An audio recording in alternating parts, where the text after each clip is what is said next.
So അഞ്ചാം ഘട്ടം എന്ന് പറയുന്നത് നിങ്ങളുടെ ഒരു ഫ്രീ സ്പേസ് ആണ്. നിങ്ങളുടെ പ്രോഗ്രസിനെ ട്രാക്ക് ചെയ്യാനും റിവൈസ് ചെയ്യാനും ഒക്കെ ഉള്ള ഒരു സമയമായിട്ട് നിങ്ങൾ എടുക്കുക. ഈ company board LGS Bevco LD പരീക്ഷകൾ ഇത്തവണ 10th പ്രിലിമിനറി പരീക്ഷയുടെ ഒപ്പമാണ് നടക്കുക എന്ന് ഓൾറെഡി നമ്മൾ അറിഞ്ഞിട്ടുണ്ട്. 2026 tentative exam calendar PSC already publish ചെയ്ത് കഴിഞ്ഞു. അതനുസരിച്ച് ജൂലൈ മുതൽ സെപ്റ്റംബർ വരെയുള്ള സമയത്താണ് നമുക്ക് 10th പ്രിലിംസ് നമ്മൾ എക്സ്പെക്ട് ചെയ്യുന്നത്. ഒക്ടോബർ ഡിസംബർ ആ ഒരു സമയത്തായിട്ടായിരിക്കും മെയിൻസ് പരീക്ഷ നടക്കാൻ പോകുന്നത്. Company board LGS Bevco LD KTDC സ്റ്റോർമാൻ തുടങ്ങിയിട്ടുള്ള പരീക്ഷകളൊക്കെ 10th പ്രിലിംസിലാണ് ഉൾക്കൊള്ളിച്ചിരിക്കുന്നത്. സോ നമുക്ക് ആവശ്യം പോലെ സമയം നമ്മുടെ കയ്യിലുണ്ട്. കൃത്യമായിട്ട് ഒരു സ്ട്രാറ്റജിക് ബേസ് ആയിട്ട് നിങ്ങൾ പഠിക്കുകയാണെങ്കിൽ ഈസിലി നിങ്ങൾക്ക് അടുത്ത 10th പ്രിലിംസ് സ്കോർ ചെയ്യാനായിട്ട് സാധിക്കും, റാങ്ക് ലിസ്റ്റിൽ കയറാനായിട്ടും സാധിക്കും. അപ്പോൾ ഒരു 4 മാസം, അതായത് ഒരു 120 ദിവസങ്ങൾ കൊണ്ട് 10th പ്രിലിംസിന്റെ സിലബസ് ഈസിലി കവർ ചെയ്യുന്ന ഒരു സ്റ്റഡി പ്ലാനുമായിട്ടാണ് ഞാൻ നിങ്ങളുടെ മുമ്പിൽ നിന്ന് വന്നിട്ടുള്ളത്. അപ്പോൾ നമുക്കൊന്ന് നോക്കാം. 120 ദിവസങ്ങളിൽ ഞാൻ ഒരു 5 ഘട്ടമായിട്ടാണ് ഈ 120 ദിവസത്തെ തരംതിരിച്ചു വെച്ചിരിക്കുന്നത്. നമുക്കൊന്ന് നോക്കാം എന്തൊക്കെ കാര്യങ്ങൾ എവിടെയൊക്കെ നിങ്ങൾ ഉൾക്കൊള്ളിക്കണം എന്നുള്ളത്. ഒന്നാമത്തെ ഫേസ് എന്ന് പറയുന്നത് 60 ദിവസങ്ങളെയാണ് ഉൾക്കൊള്ളിച്ചിരിക്കുന്നത്.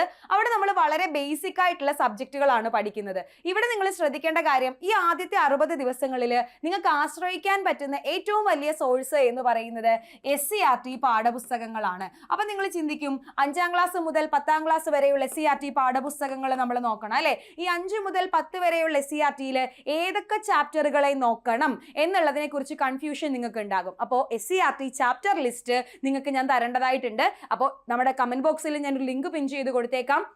ആ ലിങ്കിൽ ക്ലിക്ക് ചെയ്ത് കഴിഞ്ഞാൽ നിങ്ങൾക്ക് ഈ ഒരു സ്റ്റഡി പ്ലാനും അതോടൊപ്പം തന്നെ നോക്കേണ്ടതായിട്ടുള്ള SCERT ചാപ്റ്റർ ലിസ്റ്റ്, അതിപ്പോൾ പഴയ SCERT ടെക്സ്റ്റ് ബുക്കും പുതിയ SCERT ടെക്സ്റ്റ് ബുക്കും ഉൾക്കൊള്ളിച്ചിട്ട് തന്നെയാണ് ആ ഒരു ചാപ്റ്റർ ലിസ്റ്റ് തയ്യാറാക്കിയിരിക്കുന്നത്. ചാപ്റ്ററിന്റെ പേരും ഏത് ചാപ്റ്റർ ആണെന്നും ഏത് ടെക്സ്റ്റ് ബുക്ക് ആണെന്നും കൃത്യമായിട്ട് അതിൽ കൊടുത്തിട്ടുണ്ട്. പ്രധാനമായിട്ടും സോഷ്യൽ സയൻസ്, അതുപോലെ ബേസിക് സയൻസ്, ഇംഗ്ലീഷ്, മലയാളം തുടങ്ങിയിട്ടുള്ള ടെക്സ്റ്റ് ബുക്കുകളെയാണ് നിങ്ങൾ റെഫർ ചെയ്യേണ്ടതായിട്ടുള്ളത്. സോ ഈ 60 ദിവസങ്ങളിൽ ഏതൊക്കെ ദിവസങ്ങളിൽ എന്തൊക്കെ പഠിക്കണം എന്ന് പറഞ്ഞുതരാം. ആദ്യത്തെ ഒരു 10 ദിവസങ്ങൾ, 1 മുതൽ 10 വരെയുള്ള ദിവസങ്ങളിൽ നിങ്ങൾ കേരളത്തിന്റെ അടിസ്ഥാന വിവരങ്ങളെ കുറിച്ച് കോൺസെൻട്രേറ്റ് ചെയ്യുക. ജോഗ്രഫി റിലേറ്റഡ് ആയിട്ടുള്ളതാണ്. കേരളത്തിന്റെ അടിസ്ഥാനപരമായിട്ടുള്ള വിവരങ്ങളെ കുറിച്ച് നോക്കുക. അടുത്ത 10 ദിവസങ്ങളിൽ നിങ്ങൾ കേരള നവോത്ഥാനത്തെ കുറിച്ച് നോക്കുക. ഏറ്റവും ഇമ്പോർട്ടൻ്റ് ആയിട്ട് 10th പ്രിലിംസിന്റെ മുൻവർഷ ചോദ്യ പേപ്പറുകൾ എടുത്തു കഴിഞ്ഞാൽ ഏറ്റവും കൂടുതൽ ആ ഒരു പ്രോമിനൻസ് ഉള്ള ഒരു ടോപ്പിക്കാണ് ഈ കേരള നവോത്ഥാനം എന്ന് പറയുന്നത്. ഇനി അടുത്ത 10 ദിവസങ്ങളെ നിങ്ങൾ ഇന്ത്യൻ ഭൂമിശാസ്ത്രം പഠിക്കാനായിട്ട് മാറ്റിവെക്കുക. അടുത്ത 10 ദിവസങ്ങൾ ഇന്ത്യൻ സ്വാതന്ത്ര്യ സമരം, അവിടെ എപ്പോഴും നമ്മൾ പറയുന്നതാണ് ഇന്ത്യൻ സ്വാതന്ത്ര്യ സമരം, സ്വതന്ത്രാനന്തര ഇന്ത്യ, ഗാന്ധിജി പങ്കെടുത്ത സമരങ്ങൾ, ഇതൊക്കെ കൃത്യമായിട്ട് നോക്കേണ്ടതായിട്ടുണ്ട് കേട്ടോ. അടുത്ത 10 ദിവസങ്ങളിൽ നിങ്ങൾ ഭരണഘടന, അതുമായി ബന്ധപ്പെട്ട നിയമങ്ങൾ, ഇതിനെക്കുറിച്ച് പഠിക്കാനായിട്ട് നോക്കുക. ഏറ്റവും ഒടുവിലത്തെ 10 ദിവസങ്ങൾ നിങ്ങൾ ബയോളജി, നാച്ചുറൽ സയൻസ്, ബയോളജിയും അതുപോലെ കമ്മ്യൂണിറ്റി ഹെൽത്തും ആണ് ഇതിനകത്ത് വരുന്നത്. ആ 2 കാര്യങ്ങളെ കുറിച്ച് നിങ്ങൾ മനസ്സിലാക്കാനായിട്ട് ശ്രമിക്കുക. സോ ആദ്യത്തെ 60 ദിവസങ്ങളിൽ വളരെ ബേസിക് ആയിട്ടുള്ള കാര്യങ്ങളെല്ലാം നമ്മൾ കവർ ചെയ്യും. കേരളത്തിന്റെ അടിസ്ഥാന വിവരങ്ങൾ, ഇന്ത്യൻ ഭൂമിശാസ്ത്രത്തെ പറ്റി, ഭരണഘടന, നവോത്ഥാനം, അതുപോലെ നാച്ചുറൽ സയൻസ്, ബയോളജിയുമായിട്ട് റിലേറ്റഡ് ആയിട്ടുള്ള ടോപ്പിക്കുകളും ആദ്യത്തെ 60 ദിവസത്തിൽ നമ്മൾ കവർ ചെയ്യും. ഇനി 2ാം ഘട്ടത്തിലേക്ക് നമ്മൾ വരുമ്പോൾ നമ്മൾ അവിടെ 30 ദിവസങ്ങളെയാണ് എടുക്കുക. 2ാം ഘട്ടത്തിൽ 30 ദിവസങ്ങളാണ്. ഈ 30 ദിവസങ്ങളിൽ നമ്മൾ പഠിക്കാൻ വേണ്ടി പോകുന്നത് ഫിസിക്കൽ സയൻസും മാത്സുമാണ്. നമുക്ക് മാത്സ് ആൻഡ് മെന്റൽ എബിലിറ്റി ഉണ്ട്. അതിൽ മാത്സിനെയും പിന്നെ ഫിസിക്കൽ സയൻസ്, അതായത് ഫിസിക്സ്, കെമിസ്ട്രി വിഷയങ്ങളെയുമാണ് നമ്മൾ 2ാം ഘട്ടത്തിലെ 30 ദിവസങ്ങളിൽ പഠിക്കാനായിട്ട് പോകുന്നത്. ഇവിടെ നിങ്ങൾ ചിന്തിക്കേണ്ട കാര്യം, ഫിസിക്കൽ സയൻസിനും നമ്മൾ 15 ദിവസങ്ങൾ, 30 ദിവസത്തിൽ 15 ദിവസം ഫിസിക്കൽ സയൻസിനും 15 ദിവസം നമ്മൾ മാത്സിനുമായിട്ടാണ് മാറ്റിവെക്കുന്നത്. അപ്പോൾ അതിൽ 15 ദിവസങ്ങളിൽ ആദ്യത്തെ 5 ദിവസം നമ്മൾ എന്ത് ചെയ്യുക? ആറ്റത്തിന്റെ ഘടന, അയിരുകള്, ധാതുക്കള്, അതുപോലെ തന്നെ മൂലകങ്ങളുടെ വർഗീകരണം, കെമിസ്ട്രി റിലേറ്റഡ് ആയിട്ടുള്ള ടോപ്പിക്കുകളാണ്, അത് പഠിക്കുക.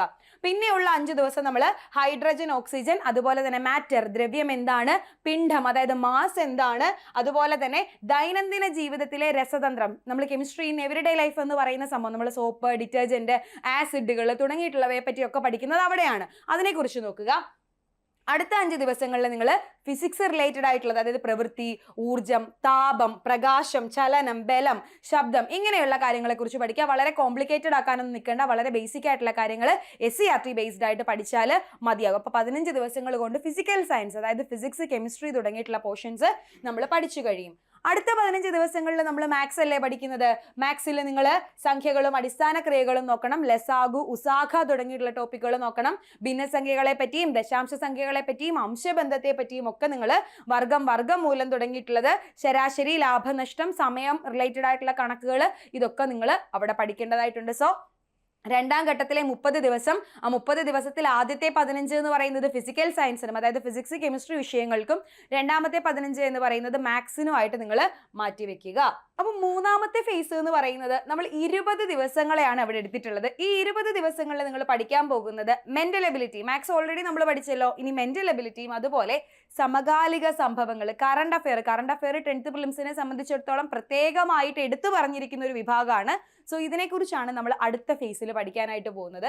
അപ്പോൾ അതിൽ നിങ്ങൾ ആദ്യത്തെ 10 ദിവസങ്ങൾ നിങ്ങൾ എന്ത് ചെയ്യുക, മാനസിക ശേഷി, മെന്റൽ എബിലിറ്റി പഠിക്കാനായിട്ട് മാറ്റിവെക്കുക. മെന്റൽ എബിലിറ്റിയിൽ ഏറ്റവും പാറ്റേണുകൾ റിലേറ്റ് ചെയ്തിട്ടുള്ള ക്വസ്റ്റ്യൻസ്, അതുപോലെ സമാന ബന്ധങ്ങൾ, രക്തബന്ധം, തരംതിരിക്കൽ, വയസ്സുമായിട്ട് ബന്ധപ്പെട്ട പ്രോബ്ലങ്ങൾ, ഇതൊക്കെയാണ് കൂടുതലായിട്ട് ചെയ്ത് പഠിക്കേണ്ടതായിട്ടുള്ളത്. ഇനി നമ്മൾ കറണ്ട് അഫെയർ, നമ്മുടെ റാങ്ക് മേക്കിംഗ് ആയിട്ടുള്ള ഒരു ടോപ്പിക്കാണ് കറണ്ട് അഫെയർ എന്ന് പറയുന്നത്. കൂടുതൽ ആളുകളും കറണ്ട് അഫെയർ പഠിക്കാൻ ഏത് റിസോഴ്സിനെ ആശ്രയിക്കുമെന്ന് ചോദിക്കാറുണ്ട്. ബെറ്റർ എന്ന് പറയുന്നത് നിങ്ങൾ ഇയർലി കറണ്ട് അഫെയറുകൾ നോക്കുക. മന്ത്ലി കറണ്ട് അഫെയർ മാഗസിൻ നമുക്ക് PDF ഒക്കെ ഡൗൺലോഡ് ചെയ്യാനായിട്ട് ആവശ്യം പോലെ കിട്ടും, അത് നോക്കുക. അതുപോലെ PSC ബുള്ളറ്റിൻ നോക്കുക. എല്ലാ സബ്ജക്റ്റിനും നമ്മൾ SCERT നോക്കുന്നത് പോലെ നമുക്ക് PSC ബുള്ളറ്റിനെ ആശ്രയിക്കാവുന്നതാണ് കേട്ടോ. അപ്പോൾ അത് നോക്കുക. ഇനി നമ്മൾ എന്തൊക്കെയാണ് കറണ്ട് അഫെയർ എന്ന് പറയുമ്പോൾ പത്രത്തിൽ കാണുന്ന എല്ലാ വാർത്തകളും കറണ്ട് ഇവന്റ് ആണെന്ന് നമുക്ക് തോന്നും. പക്ഷെ നമ്മുടെ എക്സാം പോയിന്റ് ഓഫ് വ്യൂവിൽ നമ്മൾ അത്രയൊന്നും പഠിക്കേണ്ട കാര്യമില്ല. പ്രത്യേകിച്ച് നിങ്ങൾ കേരളത്തിലെ സുപ്രധാന സംഭവങ്ങൾ, ഇന്ത്യയിലെ നമ്മൾ പ്രധാനപ്പെട്ട സ്കീമുകൾ, പദ്ധതികൾ, ഇങ്ങനെയുള്ള കാര്യങ്ങളെക്കുറിച്ച് പഠിക്കുക.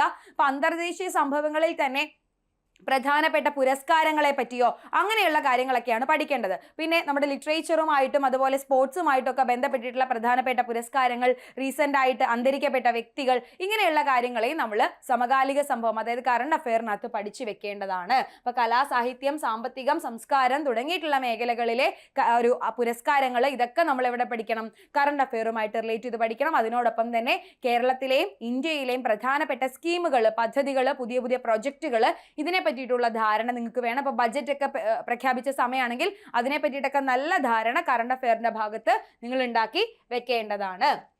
ഇനി നാലാമത്തെ ഫേസ് എന്ന് പറയുമ്പോൾ നമുക്ക് വരുന്ന 10 ദിവസങ്ങൾ. ഈ 10 ദിവസങ്ങൾ നിങ്ങൾ റിവിഷനായിട്ട് മാറ്റിവെക്കണം. ഇത്രയും കാലം പഠിച്ചതിനെ ഏറ്റവും ഒടുവിൽ കൊണ്ട് റിവൈസ് ചെയ്യുന്നത് ശരിയാകുമോ എന്ന് ചോദിക്കരുത്.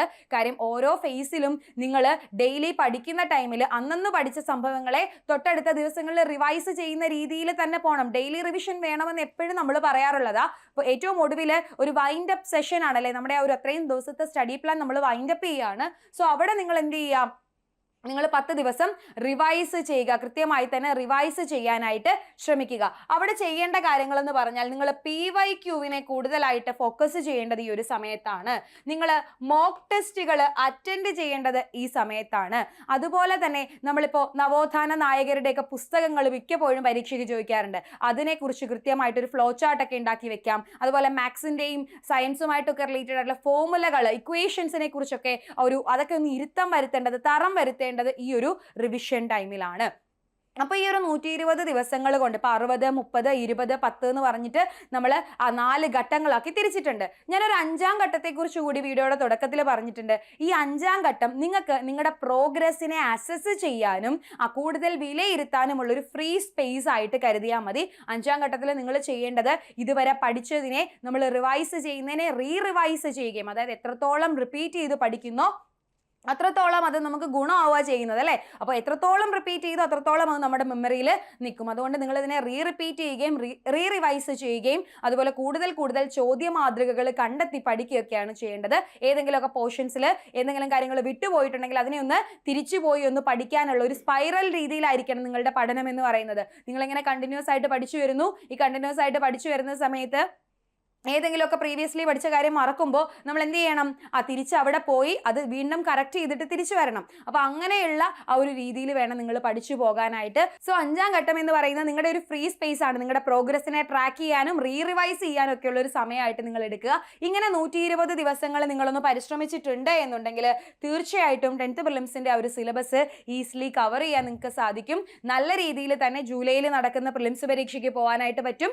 ഈസിലി നിങ്ങൾക്ക് മെയിൻസിലേക്ക് നിങ്ങൾക്ക് നിങ്ങളുടെ ലെവല് ഉയർത്താനായിട്ട് പറ്റും. മെയിൻസിൽ നമ്മൾ ഇതേ സ്ട്രാറ്റജി ഒക്കെ പരീക്ഷിച്ചു കഴിഞ്ഞാൽ നിങ്ങൾക്ക് പരീക്ഷയ്ക്ക് വിജയിക്കാനായിട്ടും സാധിക്കും. സോ എന്തെങ്കിലുമൊക്കെ സംശയങ്ങൾ നിങ്ങൾക്ക് ഈ ഒരു സ്റ്റഡി പ്ലാനുമായിട്ട് ബന്ധപ്പെട്ടോ എക്സാം റിലേറ്റഡ് ആയിട്ടൊക്കെ ഉണ്ടെങ്കിൽ തീർച്ചയായിട്ടും കമന്റ് ചെയ്യാവുന്നതാണ്. നമുക്ക് കമന്റ്സിനൊക്കെ നമ്മൾ റിപ്ലൈ തരും. അതുമായി ബന്ധപ്പെട്ട വീഡിയോകളൊക്കെ ചെയ്യും. പിന്നെ ഞാൻ ആദ്യം പറഞ്ഞതുപോലെ തന്നെ ഈ സ്റ്റഡി പ്ലാനും അതുപോലെ തന്നെ അതുമായിട്ട് ബന്ധപ്പെട്ട SCERT ചാപ്റ്റർ ലിസ്റ്റുകളും ആവശ്യമുള്ളവർ നിങ്ങൾക്ക് ആ കമന്റ് ബോക്സിലെ ലിങ്ക് നോക്കാം. അല്ലെങ്കിൽ രജിസ്റ്റർ ചെയ്ത സ്റ്റഡി പ്ലാനും SCERT ചാപ്റ്റർ ലിസ്റ്റും കിട്ടും. അത് വെച്ച് നിങ്ങൾക്ക് സുഖമായിട്ട് പഠിക്കാവുന്നതേ ഉള്ളൂ. ഏതൊക്കെ ചാപ്റ്റേഴ്സ് പഠിക്കണമെന്ന് നോക്കിയിട്ട് കൺഫ്യൂസ്ഡ് ആയിട്ടൊന്നും നിൽക്കേണ്ട കാര്യമില്ല. അപ്പോൾ അത് നോക്കുക. അടുത്തൊരു വീഡിയോയുമായിട്ട് വീണ്ടും കാണാം. തീർച്ചയായിട്ടും നിങ്ങളുടെ വാല്യുബിൾ കമന്റ്സ് ഒക്കെ നമ്മൾ നോക്കുന്നതായിരിക്കും. അപ്പോൾ ആ ഒരു കമന്റ് ലിസ്റ്റിൽ നിന്ന് നിങ്ങളുടെ ആ ഒരു സംശയങ്ങൾക്കൊക്കെ വീഡിയോയിലൂടെ റിപ്ലൈ ആയിട്ട് വരുന്നതായിരിക്കും. സോ സംശയങ്ങളൊക്കെ നിങ്ങൾ എന്ത് ചെയ്യുക, കമന്റ് ആയിട്ട് രേഖപ്പെടുത്തുക. അടുത്ത വീഡിയോയിൽ വീണ്ടും കാണാം. താങ്ക്